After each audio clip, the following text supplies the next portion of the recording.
وجدتها. اللؤى، أصل الحكاية.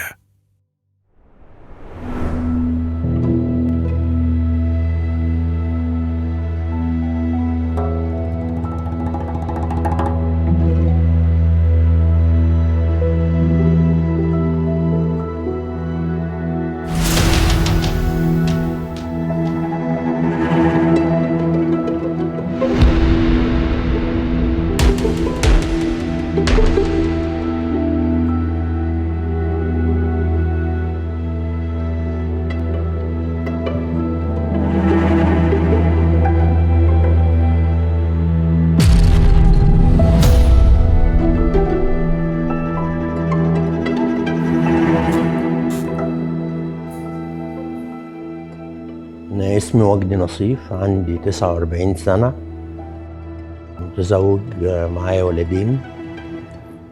نشأت في أسرة مكونة من 5 أفراد إخواتي. ترتيبي كان الرابع. أنا مدمن متعافي من تعاطي مواد مخدرة وبعض السلوكيات الإدمانية لمدة 6 سنين ونص دلوقتي. التنشئة كانت في الأسرة إن أنا كنت مفتقد للأبوة الحقيقية، وده كان مؤثر فيا ومخليني طول الوقت بحاول أدور على تشجيع أو قبول. كان أكتر حد محتاج أتشاف منه بابا، يعني السن بتاع 6 سنين و5 سنين ده اللي هو بقى أول صور ذهنية، وبابا هو مش موجود، كان بيسافر. وبعد وقت لما رجع كان أنا سني 10 سنين تقريبا، وبابا لما رجع أنا ما شفتش بابا، أنا شفت اللوسته بتاعي. إن أنا في الوقت ده كنت تقريبا في أولى ابتدائي لما هو رجع من السفر يعني، فكنت وأنا في المدرسة بطلع أروح معاه المحل، وباللاوعي ابتديت إن هو أنا هعمل العلاقة مع بابا إزاي اللي مش بنتكلم في حاجة خالص غير إن أنا أحقق له اهتماماته. فكانت اهتمامات بابا متمحورة حوالين الشغل والنجاح والإنجاز والكبران، ده حسب وعيه ومفاهيمه وبيئته. يعني في وقت كنت بشوف ان هو ده العادي، ده الطبيعي، ان هو انا عايز اتشبه بالناس اللي حواليا. فده خلاني طول الوقت بحاول اني اعمل مجهود ولود اكبر مني سن وكطاقة ذهنية ونفسية وجسدية علشان أتقبل. ابتديت بعدها إن أنا الوقت ده كان تقريبا سني 13 سنة، مع بداية أول مرة أكون باخد مادة مخدرة تديني باور علشان أحقق اللي أنا محتاجه ده. وكان معروف يعني بحكم ان انا راجل بشتغل في محل وصناعي، فانا في وسط بيئة فيها صناعية، فبياخدوا ده، وده متوفر في الصيدلية عادي، دواء بتاع برد، لكن التركيبة الدوائية بتاعته فيها مادة مخدرة.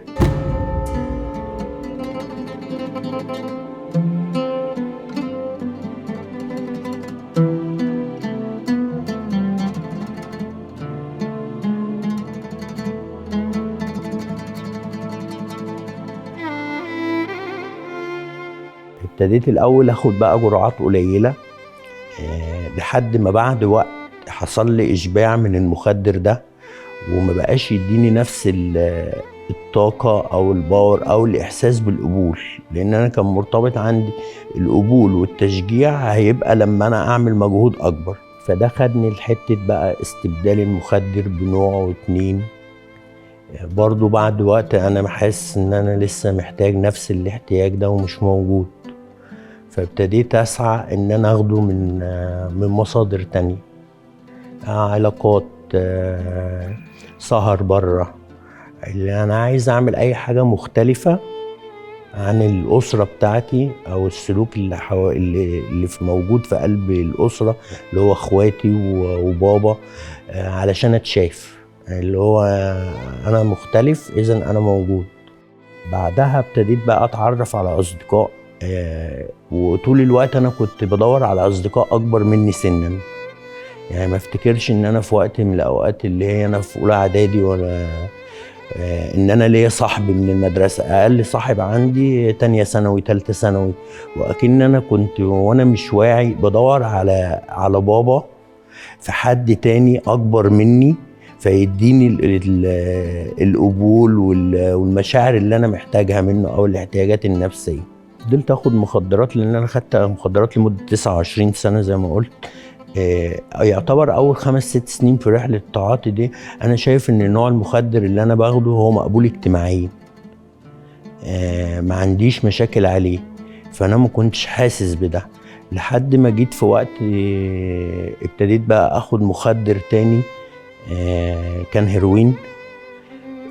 ابتدى بقى المشاكل تظهر. انا حد يعني ما كنتش متدين، ما اعرفش ربنا غير مفاهيم بسيطه، يعني ربنا بيحبك، ربنا خلقنا، انما انا ما كانش في علاقه بيني وبينه، ما اعرفوش.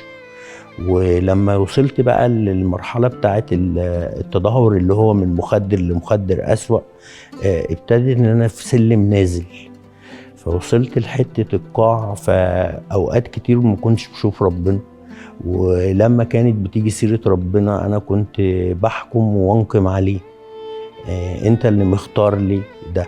لكن في نفس الوقت ده وانا بعمل كده كان في اوقات كتيره بيبقى في صوت جوايا، لا ده مش انت، انت ليك حاجه تانية، هي فين وامتى انا مش عارف السكه، مش عارف اشوف.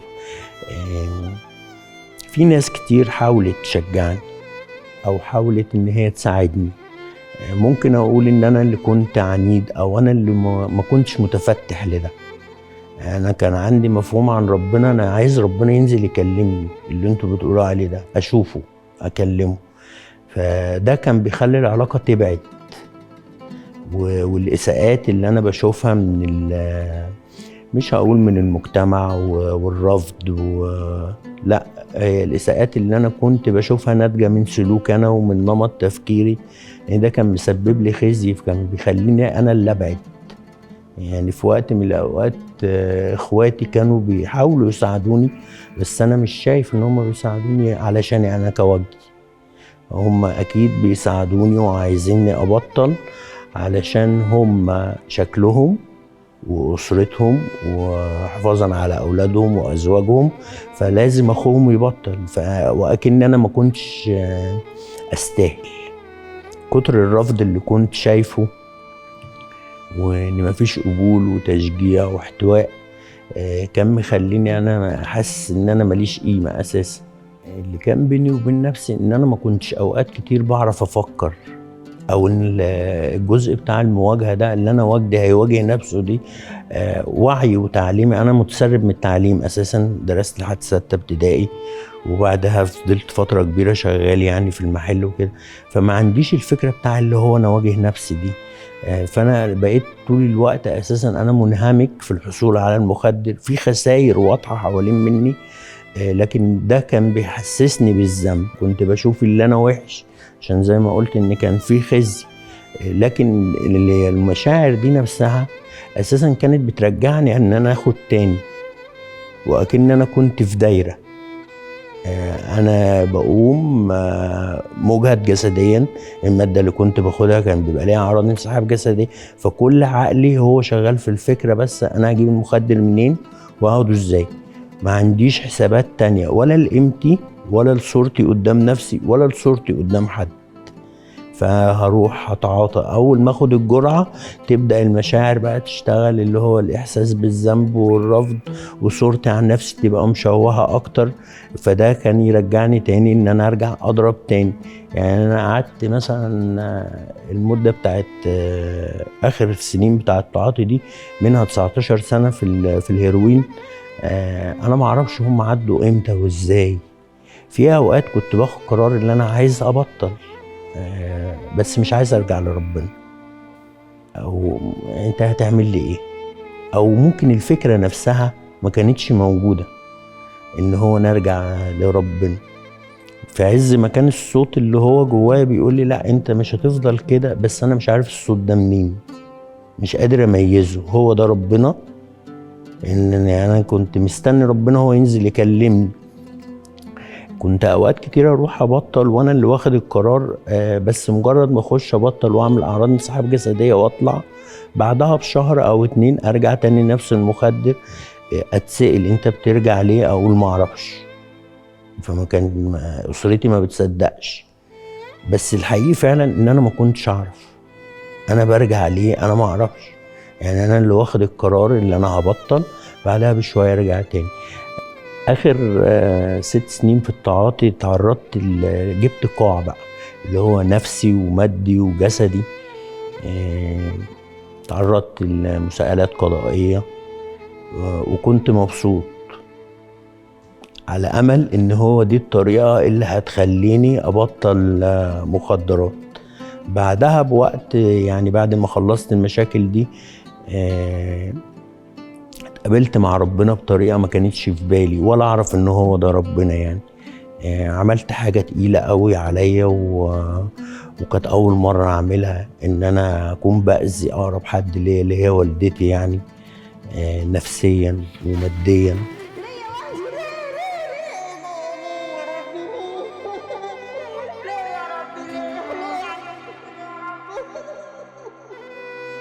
نقطة التحول حصلت في حياتي من خلال مكالمة تليفون.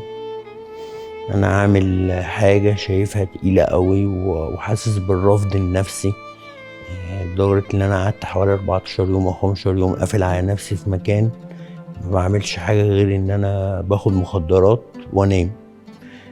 ولحد ما اتحطيت مع حد في مكالمة تليفون، واتكلمت معاه شوية وفضلت أحكي له، وهو بطريقة بقى كده، يعني عايز أقول استدرجني، أو أنا حسيت إن أنا بكلم نفسي لأول مرة.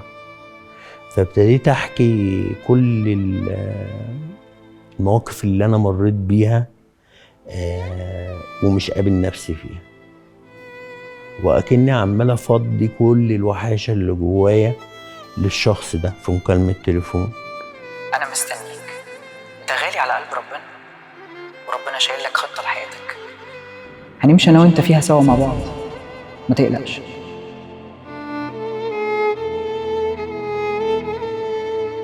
في الآخر اللي استغربته إن هو بيقول لي أنا معاك وأنت غالي، وأنا منتظرك، والوقت الجاي هتكون أنت وجدي بتتغير، بس هتمشي معايا الرحلة وتمشي معايا السكة شوية. أنا مش عارف كنت مستسلم ولا أنا فعلا نفسي أتغير، أنا ما كنتش عارف في الوقت ده. مشيت معاه، ولما مشيت معاه وابتديت أقابل الناس دي، اتحطيت في بيئة ساعدتني على ده. وبعد شوية لما ابتدت الأفكار تتغير واستقر نفسيا وابدأ أخد مفاهيم جديدة عن ربنا، شفت ان هو ربنا هو اللي سخر للناس دي.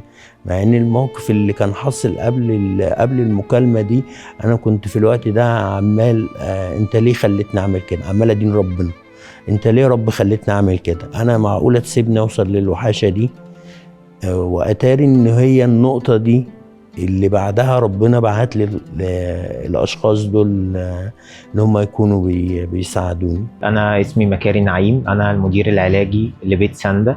انا بخدم مع وجدي من 2022. علاقتي بيه ابتدت ان احنا كنا مجرد زمايل في الشغل، كان بينا مجرد حدود عمل بتحكمنا احنا الاتنين، لكن مع الوقت اتطورت علاقتنا وصداقة قوية كمان. أنا حقيقي شاهد على اختبار وجدي قد إيه من رحم المعاناة والألم ظهرت شخصية محبة وأمينة لأقصى درجة.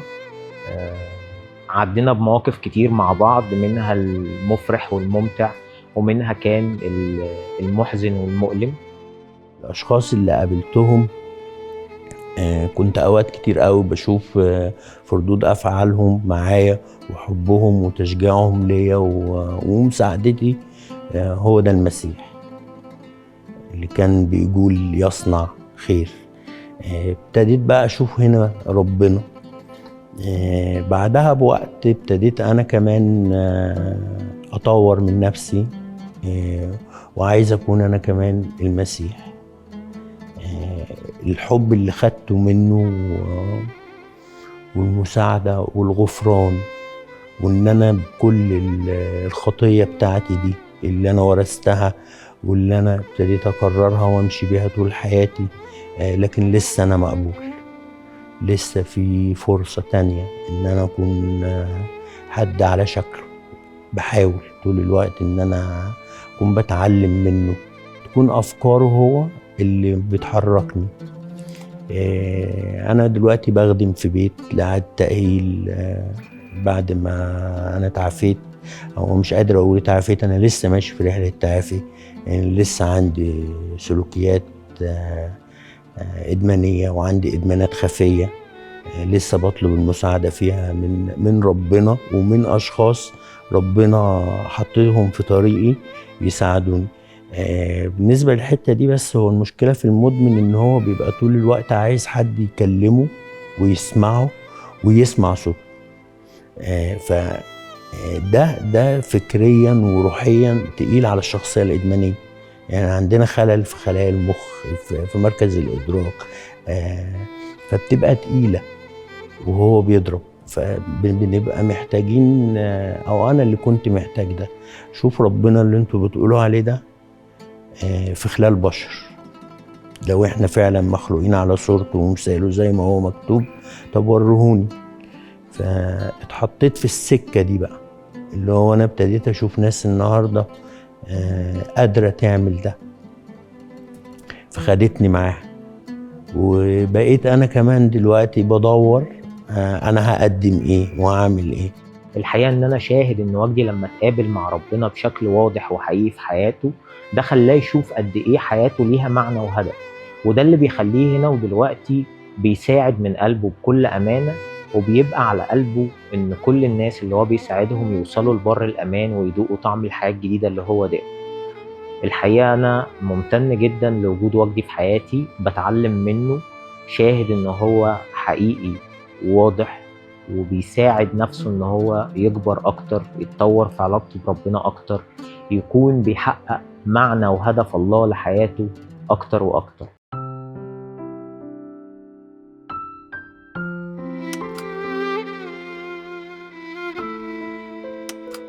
انا بقيت دلوقتي بشكر ربنا على التجربة اللي انا مريت بيها، لاني شفت ان ده كان باختياري، مش قادر اقول اختبار من رب يعني، او ربنا هو اللي حطني في ده، هو ده كان اختياري وانا بتحمل نتيجته. بس عرفت بعدها ان هو اكيد كان زعلان عليا، وهو اللي دبر لي الخلاص والرجوع. النهارده انا ما بقيت مش ندمان على السنين دي، لان السنين دي شكلت فيا، ادتني وعي ان انا اقدر احس بحد بيمر بنفس اللي انا بمر بيه، فبقيت اقدر اتواصل معاه، اقدر اسمعه واقدر اسامحه، واقدر اقول له طب يلا نبدا من جديد. وده اللي ربنا عمله معايا. من الحاجات اللي اكتشفتها في رحله التعافي اني طول الوقت انا كنت اسباب التعاطي اللي انا محتاج اتشاف واتقبل من بره. دلوقتي لما اتعلمت اشوف ربنا من جوه، انا كنت طول الوقت بدور عليه برايا، النهارده لا، ربنا بقى جوايا، فده في حد ذاته خلاني احس ان انا ليا قيمه. انا مش محتاج اعمل مجهود اكبر مني او فوق طاقتي علشان الاقي حد بيشجعني. انا لقيت نفسي مقبول النهارده من ربنا بكل الضعف والمحدوديه اللي جوايا، فده سدد لي الاحتياج، وده لقيته ان هو بقى معنى لحياتي. انا طول الوقت اللي جاي بحاول ان انا اكون بساعد الناس او اللي بيمروا بالظروف بتاعتي، ان هم يكونوا بيشوفوا نفسهم من جوه ومش بعينيا ولا بعينيه. شوف بعين ربنا باصص لي ازاي، ربنا شايفني انا ازاي. اكتشفت ان انا اغلى حاجه في الدنيا، ولا هو شغل ولا قيمه ماديه ولا قبول اجتماعي، لا، هو انا قيمتي فيه، قيمتي في اللي صنعني واللي خلقني. كتير بتردد على ذهني ان كل حاجة اتخلقت في الدنيا بكلمة من ربنا، لكن وجدي ربنا مد ايده فيه، عمله بايده فتعب. فانا ما بتعبش في حاجة الا لو كانت غالية عليا. انا بقيت شبعان من جوه ومش محتاج حاجة من بره تاني. انا غني وقوي بالله الساكن فيا.